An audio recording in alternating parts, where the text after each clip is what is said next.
যে সমস্ত নেতা কর্মীদেরকে মামলায় গ্রেফতার করেছেন তাদেরকে রাজনৈতিক মামলা ছাড়া তাদের বিরুদ্ধে কোনো থানায় কোনো জিডিও নাই প্রিয় বন্ধুরা।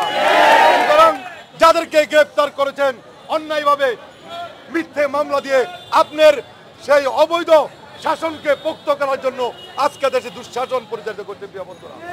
আমরা বলতে চাই অচিরেই এদেশের মানুষ গণতন্ত্র ভোগ করবে প্রিয় বন্ধুরা। স্বাধীনতা হবে, মানুষের ভোটাধিকার গণতন্ত্র পুনরুদ্ধার না হওয়া পর্যন্ত আমাদের আন্দোলন চলবে। হাবিবুর রশিদ হাবিব আইনের প্রতি শ্রদ্ধা জ্ঞাপন করে সে আদালতে আত্মসমর্পণ করেছিল যে এই সমস্ত মিথ্যা ভুয়া মামলায় তাকে জামিন দেওয়া হবে, কিন্তু আমরা দেখতে পেলাম এই সমস্ত মিথ্যা মামলাগুলোতে তাকে জামিন না দিয়ে কারাগারে প্রেরণ করা হয়েছে। আমরা তাকে মুক্তি না দেওয়ায় আজকের এই সমাবেশ থেকে আমরা এর তীব্র প্রতিবাদ জ্ঞাপন করছি, নিন্দা জ্ঞাপন করছি প্রিয় বন্ধুরা। আমরা বলতে চাই এই খুনি শেখ হাসিনা ফ্যাসিস্ট সরকারের কারাগারে হাবিবুর রশিদ হাবিবদেরকে আটকিয়ে রাখা যাবে না প্রিয় বন্ধুরা।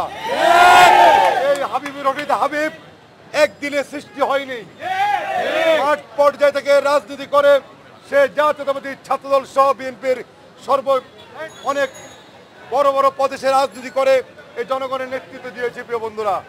আমরা বলতে চাই অনতি বিলম্বে হাবিবুর রশিদ হাবিবকে মুক্তি দিতে হবে এবং হাবিবুর রশিদ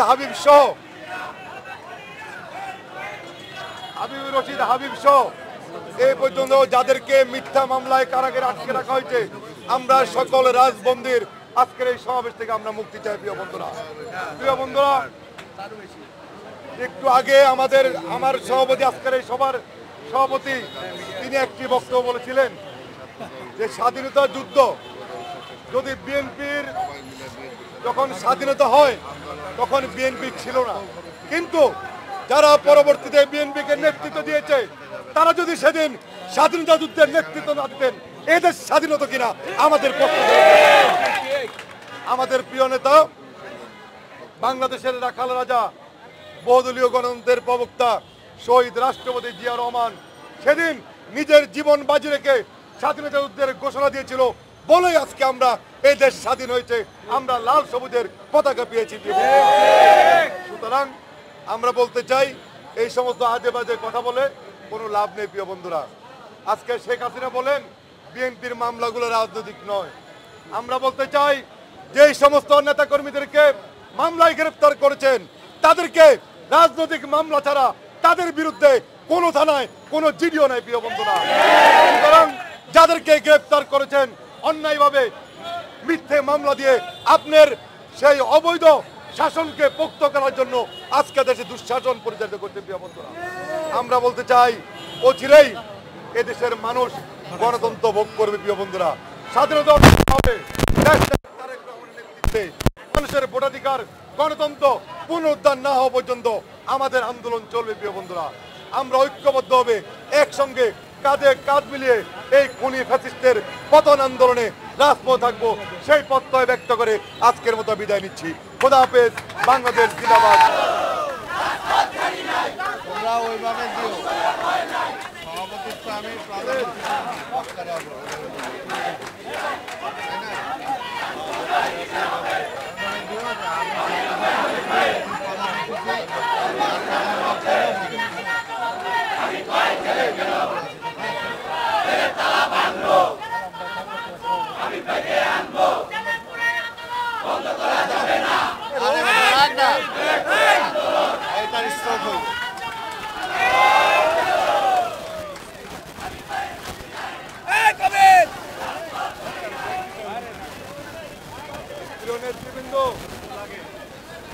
জাতীয়তাবাদী ছাত্রদলের সাবেক সফল সাধারণ সম্পাদক, আন্দোলন সংগ্রামের রাজপথের